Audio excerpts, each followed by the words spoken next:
بسم اللہ الرحمن الرحیم۔ جنٹری بیچ وہ ایسا میزائل ہے جو فائر ہوا اور بیک فائر کر گیا۔ اس کی مثال ایسے بھی دی جا سکتی ہے کہ شادیوں پر، بیاہوں پر وہ جو پٹاخے چلاتے ہیں، بلکہ ان کو بم کہا جاتا ہے، سیبے والا بم، وہ کسی کے ہاتھ میں پھٹ جاتا ہے اور اس کو دھوتی سمیت پھر کہاں سے کہاں پہنچا دیتا ہے۔ یہ ایسا ہی بم تھا جو ان کے ہاتھ میں پھٹ گیا، دھوتی میں پھٹ گیا، ستھن میں پھٹ گیا، یا جہاں بھی ہے۔ اس پر ہم نے کل اپنے ویلاگ میں بات کی تھی۔ جنٹری صاحب نے یہ کہا تھا، بلکہ ان کے حوالے سے ہماری حکومت کی طرف سے باقاعدہ خبریں لگوائی گئیں کہ کئی معاہدے ہو گئے، اربوں ڈالر کے معاہدے ہو گئے اور وہ ٹرمپ کے انتہائی زیادہ قریب ہے۔ اس پر ہم نے کہا تھا کہ یہ تو اس طرح سے پاکستان آیا ہے، پاکستان کے لیے سرمایہ کاری لے کر آیا ہے، معاہدے کر رہا ہے۔ یہ تو ایسے لگ رہا ہے کہ جیسے ٹرمپ خود پاکستان آنا چاہتے تھے، لیکن وہ بال بچ گئے پاکستان آنے سے۔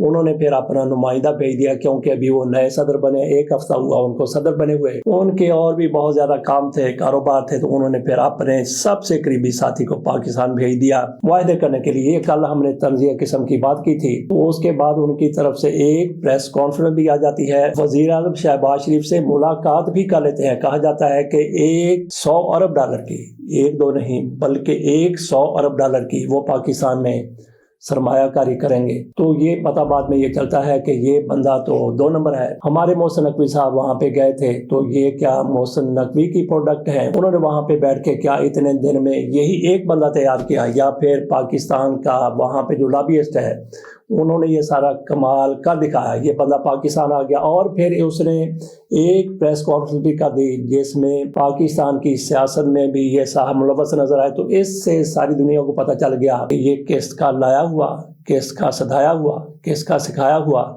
کس کا بتایا ہوا یہ بندہ تھا۔ تو یہ ایسا میزائل بیک فائر کیا ہے کہ حکومت کو اب کوئی جواب نہیں ہے۔ بہرحال کچھ لوگوں کی طرف سے کہا جاتا ہے، جیسے کہ تحریک انصاف کے حامی ہیں، حکومت کے مخالف ہیں، وہ کہتے ہیں کہ انہوں نے ٹوٹوں کو سامنے بٹھا دیا اور انہوں نے پریس کانفرنس کر دی۔ رچرڈ گرینل کے حوالے سے بھی اس نے بات کر دی۔ بندہ ایک پاکستان میں سرمایہ کاری کے لیے آیا تو پاکستان کی سیاست میں کیسے بات کر سکتا ہے، اس سے اندازہ کی۔ اور پھر ساتھ یہ بھی کہا جاتا ہے، کوئی کہتا ہے کہ وہ فلم میکر ہے، کوئی کہتا ہے کہ اس کی چھوٹی سی کمپنی ہے، 18 ملین ڈالر کی کہتے ہیں کہ اس کی کمپنی، اور ایسی مالیت کی کمپنیاں پاکستانیوں کی امریکہ میں ہزاروں کی تعداد میں ہیں۔ تو اس سے اندازہ کر لیا گیا کہ یہ بندہ پاکستان میں کس مقصد کے لیے آیا۔ 100 ارب ڈالر یہ جنٹری بی صاحب پاکستان میں لائیں گے، کیا سے کیا پاکستان کہاں سے کہاں چلا جائے گا۔ لیکن اگر ایسا ہو جاتا تو پاکستان کے لیے کیا ہی بہتر ہوتا، لیکن منصوبہ سارے کا سارا فلاپ ہو کے رہ گیا۔ دنیا کو یہ بتانے کی کوشش کی گئی 2-3 باتیں کہ ایک تو ٹرمپ کے پاکستان کے ساتھ انتہائی زیادہ قریبی تعلقات، اللہ کرے کہ ایسا ہو جائے، ٹرمپ کے پاکستان کے ساتھ قریبی تعلقات ہو جائے۔ امریکہ کے ساتھ ہمیں کسی بھی پاکستانی کو دشمنی کی کوئی ضرورت نہیں۔ اگر امریکہ پاکستان کی اکانومی کے لیے بہتر کردار ادا کرتا ہے تو بہت ہی اچھا ہے۔ ایک تو یہ ان کی طرف سے باور کروایا جانا تھا کہ ٹرمپ کے پاکستان کے ساتھ بہت قریبی تعلقات ہیں۔ دوسرا گرینل کے حوالے سے اس کی ہوا بھی نکالنی تھی، وہ عمران خان کی رہائی کی بات کر رہے ہیں۔ اس کی طرف سے کہا گیا کہ گرینل تو گمراہ ہو گیا ہے، اس کو گمراہ کر دیا ہے ڈیپ سیک نے۔ ایک ایسا سفارتکار امریکہ کا وہ ڈیپ سیک سے گمراہ ہو گیا، کیسی ان کی طرف سے بات کر دی گئی۔ 2-3 مقاصد سے اس بندے کو پاکستان آنے کے، ایک تو ٹرمپ کے حوالے سے کہنا کہ پاکستان کے ساتھ ان کے قریبی تعلقات ہیں، دوسرا پاکستان میں سرمایہ کاری آ رہی ہے، تیسرا پاکستان کی سیاست میں جس طرح سے گرینر ٹویٹ کر رہے تھے، اولسن ٹویٹ کر رہے تھے اور جنرل جیک کی طرف سے ٹویٹ کیا گیا تھا، اس کو غیر مؤثر کرنا تھا۔ تو اس میں کیا یہ شخص کامیاب ہو گیا ہے؟ مجھے نہیں لگتا کہ کامیاب، بلکہ وہ ایکسپوز ہو کے رہ گیا۔ 18 ملین کی اس کی کل اوقات ہے۔ یہ بھی کہا جاتا ہے کسی دور میں وہ فلم بناتا تھا، اور یہ بھی کہا جاتا ہے کہ اس نے ایک کمپنی میں ملازمت کی، دوسرے میں کی، تیسری میں، اور پھر 2018 میں اس نے اپنی کمپنی بنا لی، دوسری کمپنی بھی اس نے بنائی، 2 کمپنیوں کا مالک ہے۔ تو اس کی کل ورتھ 18 ملین ہے۔ یہاں پہ وہ 100 ارب ڈالر کی سرمایہ کاری کی بات کر رہا ہے، جھانسا دے رہا ہے، بلکہ جھانسا نہیں دے رہا، جو اس کو فیڈ کیا گیا وہی اس نے بتا دیا، اور پھر ایکسپوز ہو کے رہ گیا۔ پاکستان کے ریگولر میڈیا کے ایک حصے نے اس کی بہت زیادہ حکومت کے کہنے پر پذیرا کی، لیکن سوشل میڈیا نے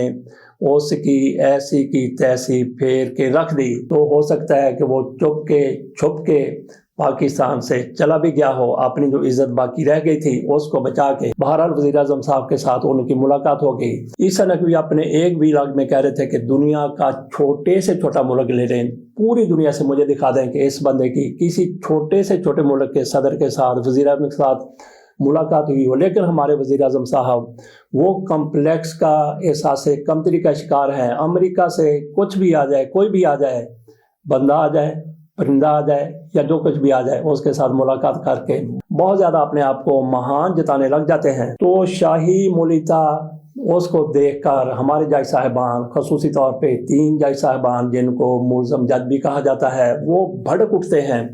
پہلے تو آپ کو بتا دیا جائے کہ یہ مولیتا کیا ہے۔ مولیتا اس کپڑے کو کہتے ہیں جیسے آپ نے بول فائٹنگ دیکھی ہے۔ بول فائٹنگ کیا ہے؟ ایک بندہ، اس بندے کو میٹاڈور کہتے ہیں، وہ ایک کپڑا دکھاتا ہے، عموماً وہ سرخ رنگ کا کپڑا ہوتا ہے۔ اس کپڑے کو جو سرخ رنگ کا ہوتا ہے اس کو مولیتا کہا جاتا ہے۔ وہ مولیتا جیسے ہی بیل کے سامنے، بول کے سامنے لہراتا ہے، بول اس کے پیچھے پڑ جاتا ہے، گویا بول آگ بگولا ہو جاتا ہے، بھڑک اٹھتا ہے۔ اسی طرح سے منصور علی شاہ صاحب کی طرف سے مولیتا دکھایا جاتا ہے۔ وہ تھوڑی سی بات کرتے ہیں تو ہمارے جج صاحبان بھڑک اٹھتے ہیں، ایسی باتیں کرتے ہیں، آگ بگولا ہو جاتے ہیں، سیخ پا ہو جاتے ہیں۔ تو آج کل 3 جج صاحبان، ان میں جناب مندو خیل صاحب، ان میں یحییٰ افریدی صاحب اور محمد علی مظہر صاحب، ان کے ساتھ ساتھ امین الدین خان صاحب، یہ 4 جج صاحبان، 3 نہیں بلکہ 4 جج صاحبان، ان کے بارے میں جو کچھ بھی ان کے منہ میں آتا ہے، زبان میں آتا ہے، اپنی نجی گفتگو میں تو بہت زیادہ بینچ میں بیٹھتے ہیں، تب بھی 3 جج صاحبان تو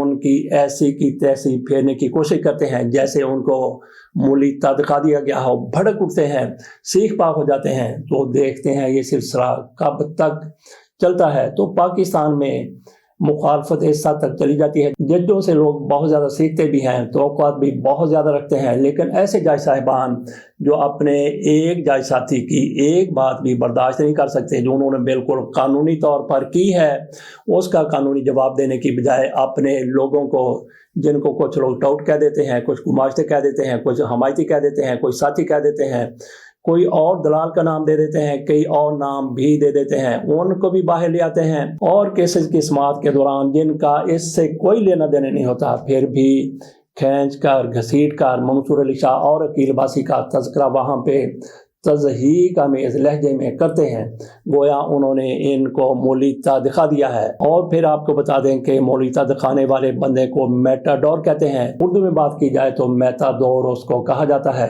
ایک انتہائی زیادہ افسوسناک خبر یہ ہے، ایک تو ہمیں یہ بھی پتا ہے کہ کیلیفورنیا میں جو آتش زدگی ہوئی تھی اس میں 28-29 لوگ مارے جا چکے ہیں، اور لاپتہ بھی کچھ لوگ ہیں۔ کتنا زیادہ نقصان ہو گیا؟ $250 ارب کا وہاں پہ نقصان ہو چکا ہے۔ تو ایک تو وہاں پہ یہ آفت آئی تھی، ایک مصیبت تھی، اس پر ہم ویلا کر چکے ہیں کہ یہ سازش تھی یا پھر یہ باقاعدہ پلاننگ تھی یا کیا تھا، اس پر بات کر چکے ہیں۔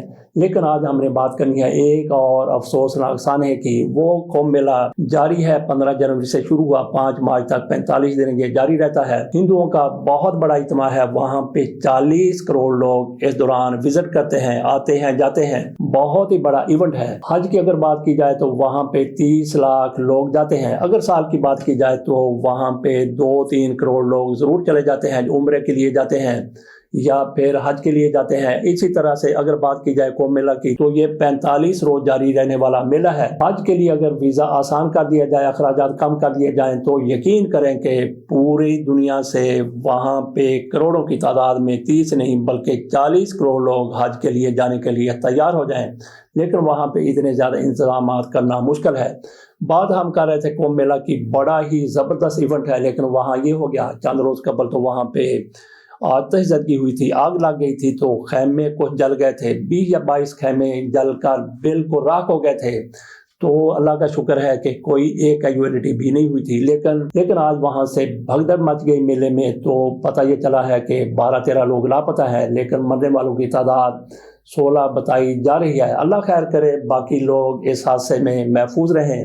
جسٹس حسن اظہر رضوی کی طرف سے وہی جو فوجی عدالتوں والا معاملہ ہے اس کیس میں بیٹھے تھے، ان کی طرف سے کہا گیا کہ 9 مئی کے واقعات کو سامنے آنا چاہیے، اس پر سے پردہ اٹھنا چاہیے کہ کس نے کیا کیا ہے، تو بہت اچھی بات ہے. پردہ اٹھے گا تو پھر پتہ چلے گا کہ کسی کے ہاتھ میں پینٹ پکڑی ہوئی ہے, کسی کے ہاتھ میں قمیض پکڑی ہوئی ہے, کسی نے مور بغل میں تھاما ہوا اور کوئی توا لے کر جا رہا ہے. تو ایسی چیزیں اس میں سے نکلیں گی. اور سزائیں کتنی ہیں؟ کم از کم سزا تو شاید چند مہینوں کی ہے. کسی ایک کو پہلے چھوڑ بھی دیا گیا تھا, اور 2 سال تو عمومی سزا ہے, جبکہ زیادہ سے زیادہ سزا 10 سال بھی ہو چکی ہے. تو حسن اظہر رضوی کی تجویز پر فوری طور پر عمل کر دینا چاہیے, تاکہ پتہ چل جائے کہ توا کس نے اٹھایا, مور کس نے اٹھایا, قمیض کس نے اٹھائی, پینٹ کس نے اٹھائی, کس نے کیا اٹھایا, کس نے دیا سلائی اٹھائی, کس نے تیلی لگائی, کس نے یہ سارا کچھ کیا. یہ سامنے آ ہی جانا چاہیے. تو آخری خبر کی طرف چلتے ہیں. شہباز شریف کی طرف سے DGFIA کو تبدیل کر دیا گیا. انہوں نے کہا کہ میں نے جو حکم دیا تھا انسانی سمگلروں کے حوالے سے, اس میں ان کی طرف سے کوتاہی کی گئی ہے, اور ان کی جگہ پر عثمان انور کا بھی نام ہے, کچھ اور لوگوں کا بھی نام ہے جو IG پنجاب ہیں, ان کو ان کی جگہ پہ لایا جا رہا ہے. شہباز شریف صاحب پہلے بھی فیکا قانون کی زد میں آ چکے ہیں. ان کی طرف سے اب جس طرح سے DGFIA کو تبدیل کیا گیا, الزام لگایا گیا ہے, تو اس میں سرے منہ بھی ناظرین آپ سچ نہ سمجھیں, بالکل سچ نہ سمجھیں. مسئلہ کوئی اور ہے, کام کوئی اور ہے, معاملہ کوئی اور ہے, تو ان کو کہیں سے آ گئی, اس کو تبدیل کر دیا جائے. تو احمد اسحاق جہانگیر کو تبدیل کیا جا رہا ہے, ان کی جگہ عثمان انور صاحب جو IG پنجاب ہیں ان کو لایا جائے. لیکن اس میں دلچسپ بات یہ ہے کہ مریم نواز کی حکومت کی طرف سے کہا گیا ہے بلا وجہ افسران کی تبدیلی قابل قبول نہیں ہے. یہ مریم نواز شریف صاحبہ کی حکومت کی طرف سے وزیر اعظم شہباز شریف کو چٹا جواب دیا گیا ہے. ان کے سامنے پنجاب حکومت کھڑی ہو گئی ہے کہ بلا وجہ کیوں تبدیلیاں. دراصل عثمان انور یہاں بھی کام کے بندے ہیں. یہ ایسے بندے ہیں کہ ان کو حکمرانوں کی طرف سے کوئی حکم نہیں دینا پڑتا. یہ ہواؤں کا رخ دیکھ کے فوری طور پہ فیصلے کرتے ہیں, اور ان کی منشا اور مرضی کے مطابق وہ سارے اقدامات, احکامات اور فیصلے ہوتے ہیں. اجازت دیجیے, اللہ حافظ.